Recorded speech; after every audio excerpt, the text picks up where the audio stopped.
sure we will do that again here soon. Let's see, okay. Here we are. Chapter 2. We were brought up together. There was not quite a year difference in our ages. I need not say that we were strangers to any species of disunion or dispute. Harmony was the soul of our companionship, and the diversity and contrast that subsisted in our characters drew us nearer together. Elizabeth was of a calmer and more concentrated disposition, but with all my ardor, I was capable of a more intense application, and was more deeply smitten with the thirst for knowledge. She busied herself with following the aerial creations of the poets, and in the majestic and wondrous scenes which surrounded our Swiss home, the sublime shapes of the mountains, the changes of the seasons, tempest and calm, the silence of winter, and the life and turbulence of our alpine summers, she found ample scope for admiration and delight. While my companion contemplated with a serious and satisfied spirit the magnificent appearance of things, I delighted in investigating their causes. The world was to me a secret which I desired to divine. Curiosity, earnest research to learn the hidden laws of nature, gladness akin to rapture as they were unfolded to me, are among the earliest sensations I can remember. I apologize if you hear me sniffle or you hear my stomach growl. I haven't eaten lunch yet, so. Okay. The sniffles have nothing to do with that. I was just saying I apologize for it. On the birth of a second son, my junior by 7 years, my parents gave up entirely their wandering life and fixed themselves in their native country. We possessed a house in Geneva and a campaign on Belrive, the eastern shore of the lake, at the distance of rather more than a league from the city. We resided principally in the latter, and the lives of my parents were passed in considerable seclusion. It was my temper to avoid a crowd, and to attach myself fervently to a few. I was indifferent, therefore, to my schoolfellows in general, but I united myself in the bonds of the closest friendship to one among them. Henry Clerval was the son of a merchant of Geneva. He was a boy of singular talent and fancy. He loved enterprise, hardship, and even danger for its own sake. He was deeply read in books of chivalry and romance. He composed heroic songs and began to write many a tale of enchantment and knightly adventure. He tried to make us act plays and to enter into masquerades in which the characters were drawn from the heroes of Roncesvalles,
was the secrets of heaven and earth that I desired to learn, and whether it was the outward substance of things or the inner spirit of nature and the mysterious soul of man that occupied me, still my inquiries were directed to the metaphysical, or in its highest sense, the physical secrets of the world. Meanwhile, Clerval occupied himself, so to speak, with the moral relations of things. The busy stage of life, the virtues of heroes, and the actions of men were his theme,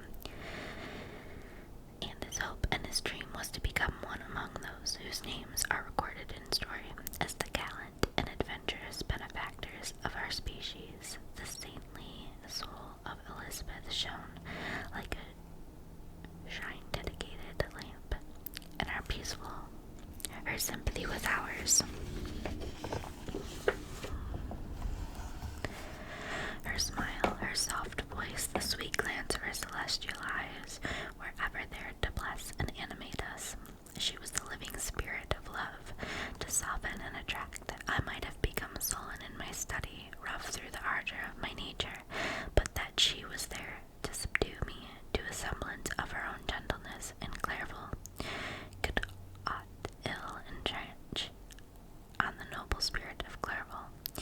Yet he might not have been so perfectly humane, so thoughtful in his generosity, so full of kindness and tenderness amidst his passion for adventurous exploit, had she not unfolded to him the real loveliness of beneficence, and made the doing good the end and aim of his soaring ambition. I feel exquisite pleasure in dwelling on the recollections of childhood, before misfortune had tainted my mind and changed its bright visions of extensive usefulness into gloomy and narrow reflections upon itself. Besides, in drawing the pictures of my early days, I also record those events which led by insensible steps to my after-tale of misery. For when I would account to myself for the birth of that passion which afterwards ruled my destiny, I find it arise like a mountain river from ignoble and almost forgotten sources. But, swelling as it proceeded, it became the torrent which, in its course, has swept away all my hopes and joys.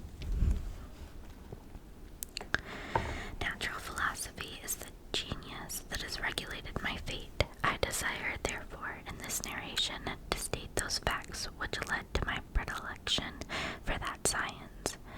When I was 13 years of age, we all went on a party of pleasure to the baths near Thunen. The inclemency of the weather obliged us to remain a day confined to the inn. In this house I chanced to find a volume of the works of Cornelius Agrippa. I opened it with apathy. The theory which he attempts to demonstrate and the wonderful facts which he relates soon changed this feeling into enthusiasm.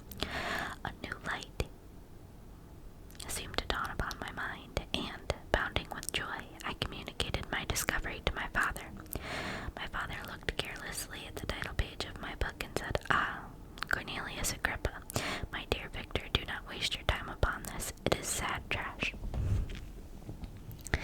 If instead of this remark my father had taken the pains to explain to me that the principles of Agrippa had been entirely exploded, and that a modern system of science had been introduced, which possessed much greater powers than the ancient, because the powers of the latter were chimerical, while those of the former were real and practical. Under such circumstances I should certainly have thrown Agrippa aside, and have contented my imagination, warmed as it was, by returning with greater ardor to my former studies. It is even possible that the train of my ideas would have received the fatal impulse that led to my ruin. But the cursory glance my father had taken of my volume by no means assured me that he was acquainted with its contents, and I continued to read with the greatest avidity. When I returned home, my first care was to procure the whole works of this author, and afterwards of Paracelsus and Albertus Magnus.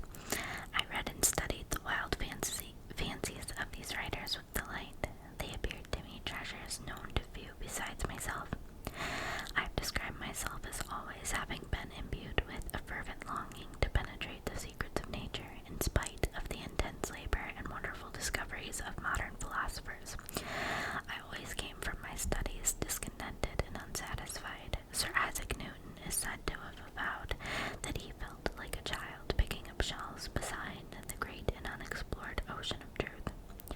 Those of his successors in each branch of natural philosophy with whom I was acquainted appeared, even to my boy's apprehensions, as heroes engaged in the same pursuit.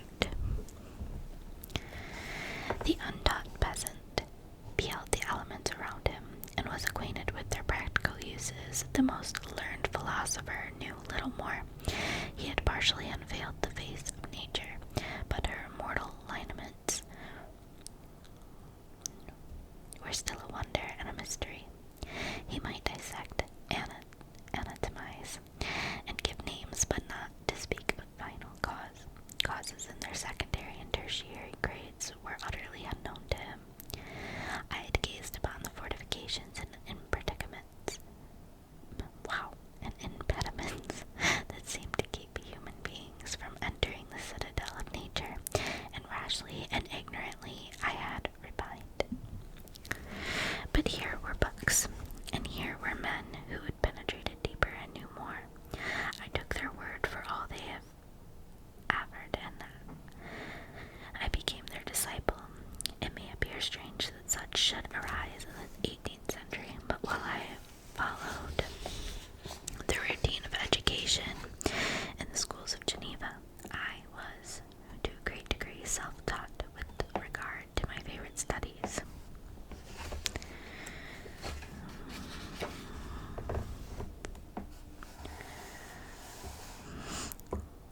My father was not scientific, and I was left to struggle with a child's blindness added to a student's thirst for knowledge under the guidance of my new preceptors. I entered with the greatest diligence into search of the philosopher's stone and the elixir of life, but the latter soon obtained my undivided attention. Wealth was an inferior object, but what glory would attend the discovery? If I could banish disease from the human frame and render man invulnerable to any but a violent death. Not were these my only visions. The raising of ghosts or devils was a promise liberally accorded by my favorite authors, the fulfillment of which I was most eagerly sought, and if my incantations were always unsuccessful, I attributed the failure rather to my own experience and mistake than to a want of skill or fidelity in my instructors, and thus for a time I was occupied by exploded systems, mingling like an unadept 1,000 contradictory theories, and floundering desperately in a very slow of dictory theories, and floundering, that's 1,000 contradictory theories, and floundering desperately in a very slough of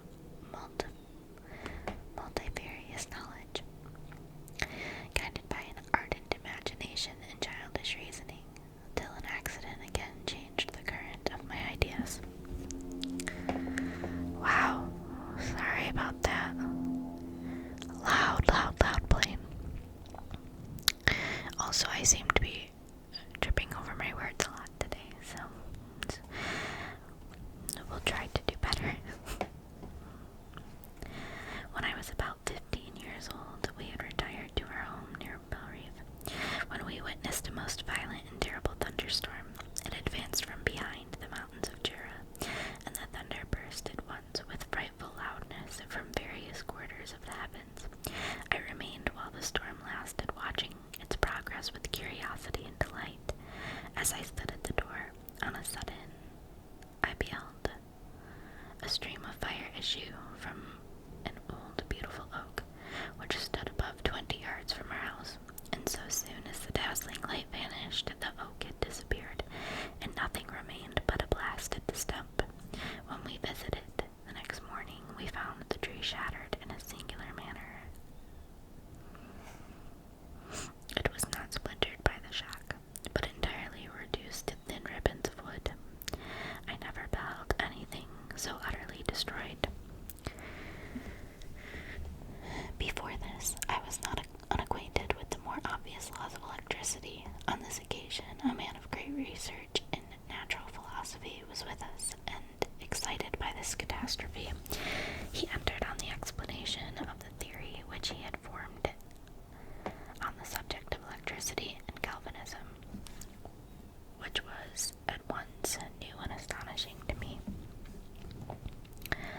All that he said threw greatly into the shade Cornelius Agrippa, Albertus Magnus, and Paracelsus, the lords of my imagination. But by some fatality, the overthrow of these men disinclined me to pursue my accustomed studies. It seemed to me as if nothing would or could ever be known. All that had so long engaged my attention suddenly grew despicable by one of those caprices of the mind which we are perhaps most subject to in early youth. I at once gave up my former occupations, set down natural history and all its progeny as a deformed and abortive creation, and entertained the greatest disdain for a would-be science which could never even step within the threshold of real knowledge. In this mood of mind, I betook myself to the mathematics and the branches of study appertaining to that science, as being built upon secure foundations and so worthy of my consideration. Thus strangely are our souls constructed, and by such slight ligaments are we bound to prosperity or ruin. When I look back, it seems to me that it is as if this almost miraculous change of inclination and will was the immediate suggestion of the guardian angel of my life, the last effort made by the spirit of preservation to avert the storm that was even then hanging in the stars and ready to envelop me. Her victory was announced by an unusual tranquillity and gladness of soul, which followed the relinquishing of my ancient and latterly tormenting studies. I was thus that I was to be taught to associate evil with their prosecution, happiness with their disregard. It was a strong effort of the spirit of good, but it was ineffectual. Destiny was too potent, and her immutable laws had decreed my utter and terrible destruction. So, we are on to chapter 3, but I need to get a little drink of my juice.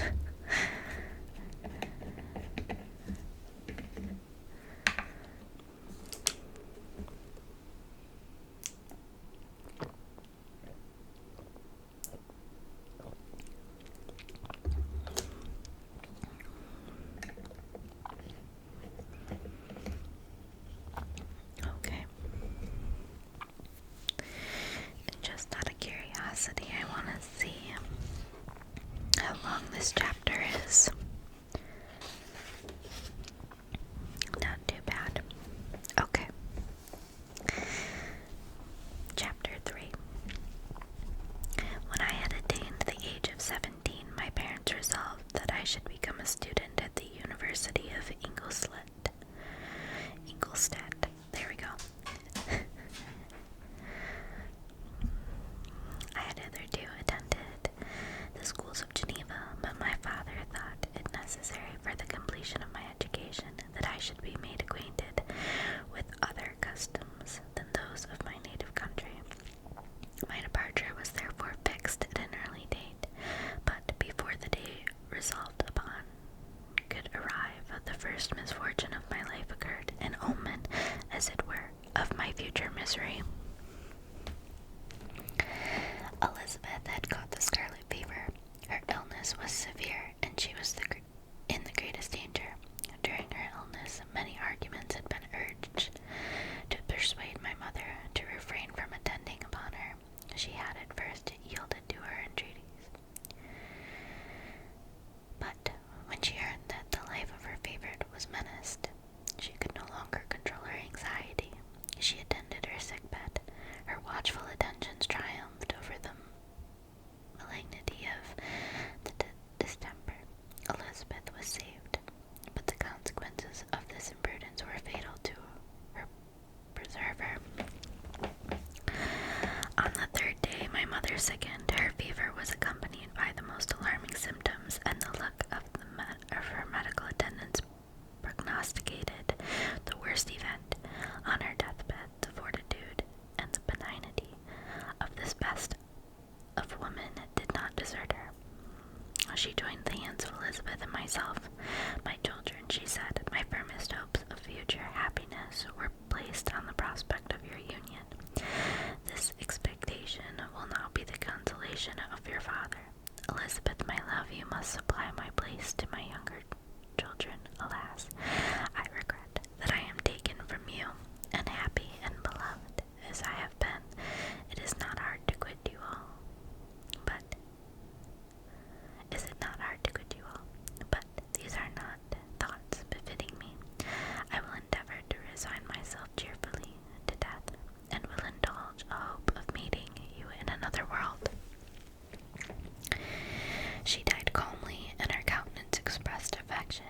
heard. These are the reflections of the first days.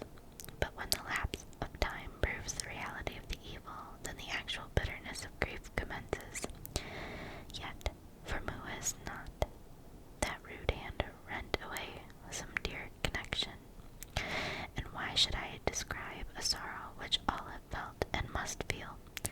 The time at length arrives when grief is rather an indulgence than a necessity, and the smile that plays upon the lips, although it may be deemed a sacrilege, is not banished. My mother was dead, but we had still duties which we ought to perform. We must continue our course with the rest, and learn to think ourselves fortunate, whilst one remains whom the spoiler has not seized. My departure for Ingolstadt, which had been deferred by these events, was now again determined upon. I obtained from my father a respite of some weeks. It appeared to me sacrilege so soon to leave the repose, akin to death, of the house mourning, and to rush into the thick of life. I was new to sorrow, but it did not the less alarm me. I was unwilling to quit the sight of those that remained to me, and above all, I desired to see my sweet Elizabeth in some degree consoled. She indeed veiled her grief, and strove to act the comforter to us all. She looked steadily on life, and assumed its duties with courage and zeal. She devoted herself to those whom she had been taught to call her uncle and cousins. Never was she so enchanting as at this time, when she recalled the sunshine of her smiles, and spent them upon us. She forgot even her own regret in her endeavors to make us forget.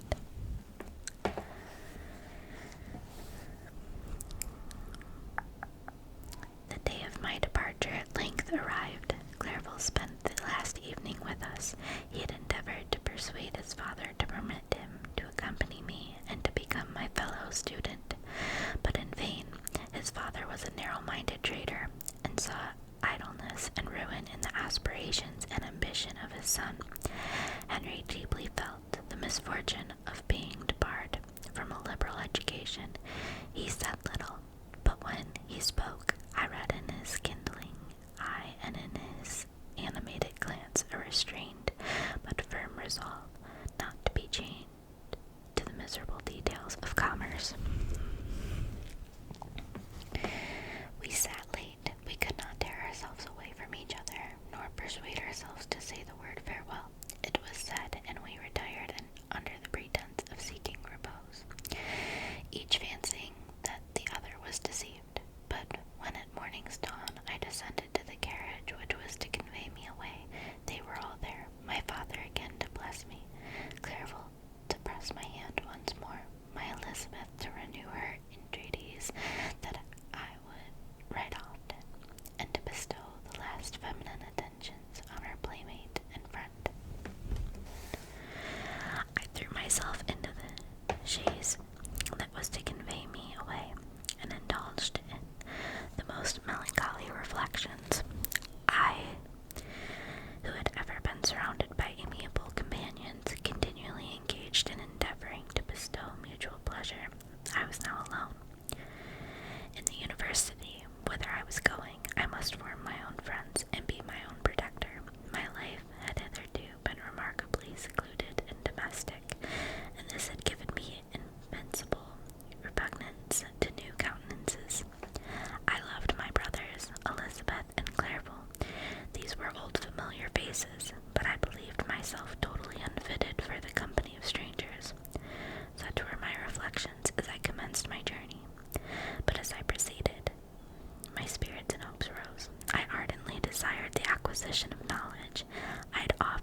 professor's chance, or rather the evil influence, the angel of destruction, which asserted omnipotent sway over me from the moment I turned my reluctant steps from my father's door, led me first to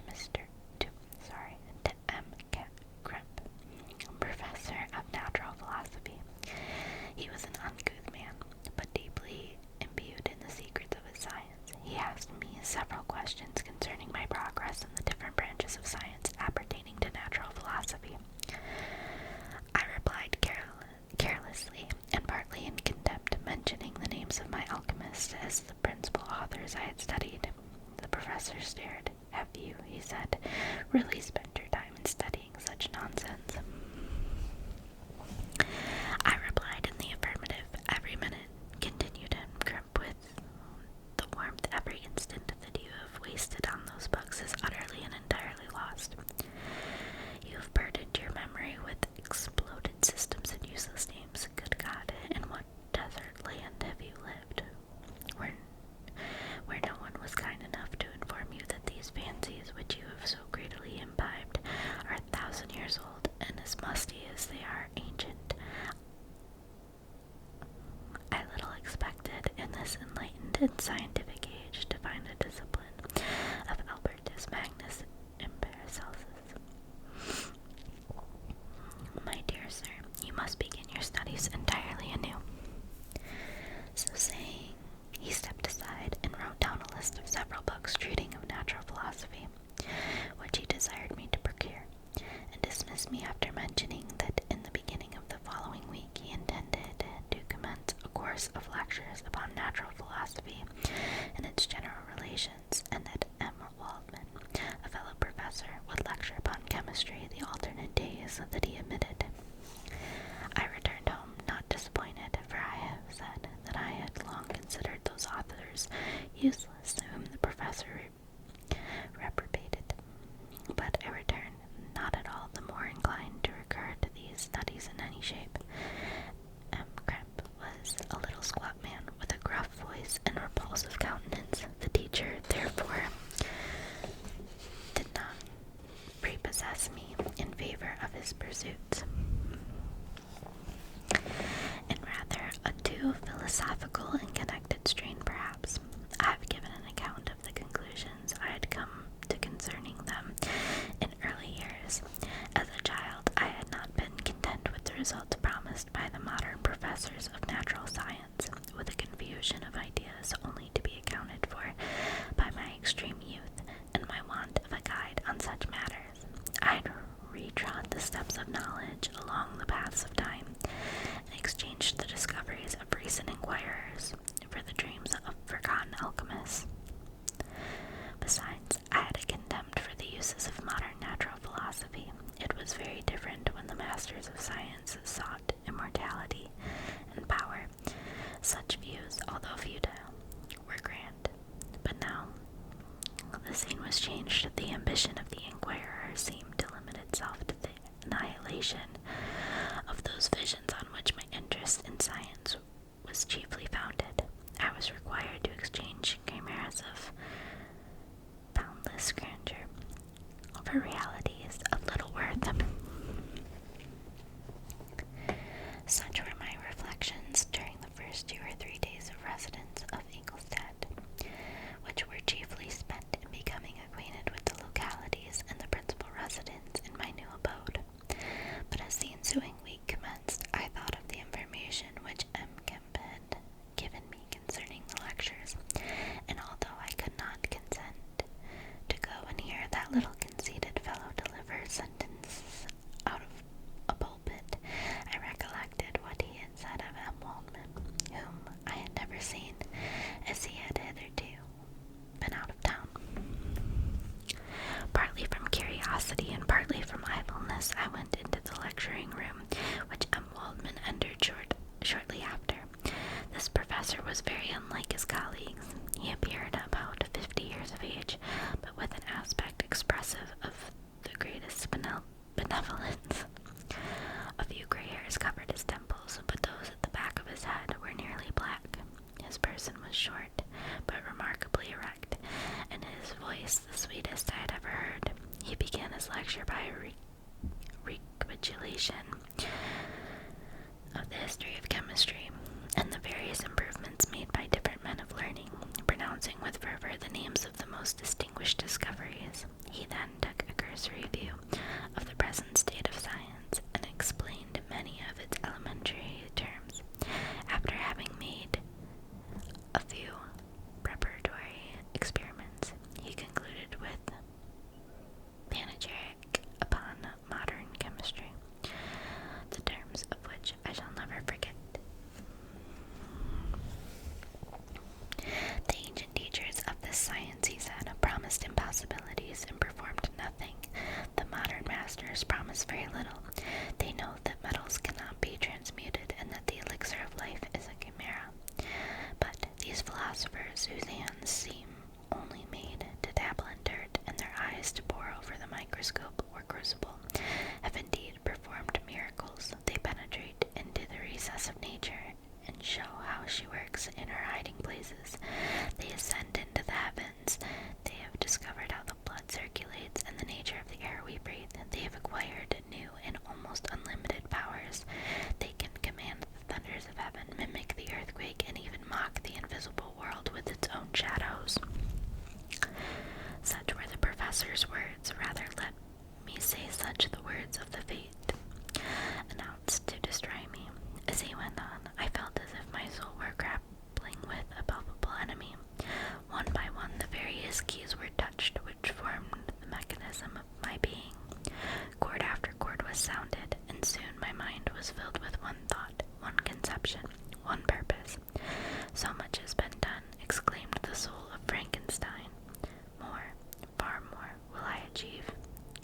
Treading in the steps already marked, I will pioneer a new way, explore unknown powers, and unfold the world the deepest mysteries of creation. I closed my eyes that night. My internal being was in a state of insurrection and turmoil. I felt that order would thence arise, but I had no power to produce it. By degrees, after the morning's dawn, sleep came. I awoke, and my yesternight's thoughts were as a dream. There was only remained a resolution to return to my ancient studies and to devote myself to a science for which I believed myself to possess a natural talent. On the same day, I paid M. Waldman a visit. His manners in private were even more mild and attractive than in public, for there was a certain dignity in his mien during his lecture, which in his own house was replaced by the greatest affability and kindness. I gave him pretty nearly the same account of my former pursuits as I had given to his fellow professor. He heard with attention the little narration concerning my studies and smiled at the names of Cornelius Agrippa and Paracelsus, but without the contempt that M. Crump had exhibited. He said that these were men whose indefatigable zeal modern philosophers were indebted for most of the foundations of their knowledge. They had left to us as an easier task to give new names and arranged in connected classifications the fact which they in a great degree had been the instruments of bringing to light.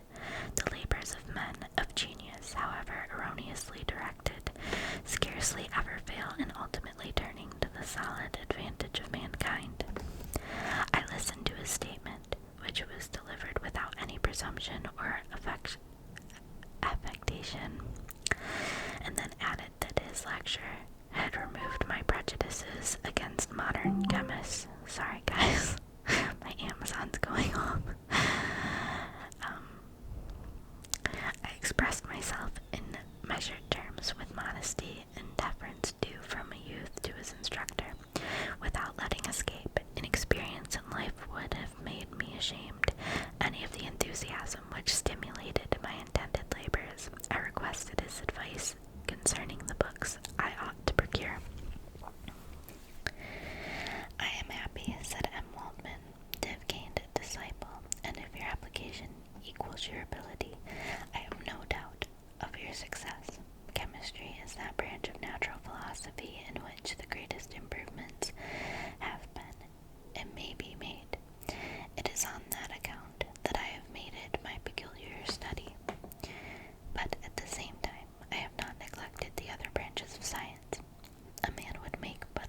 sorry chemist if he attended to that department of human knowledge alone.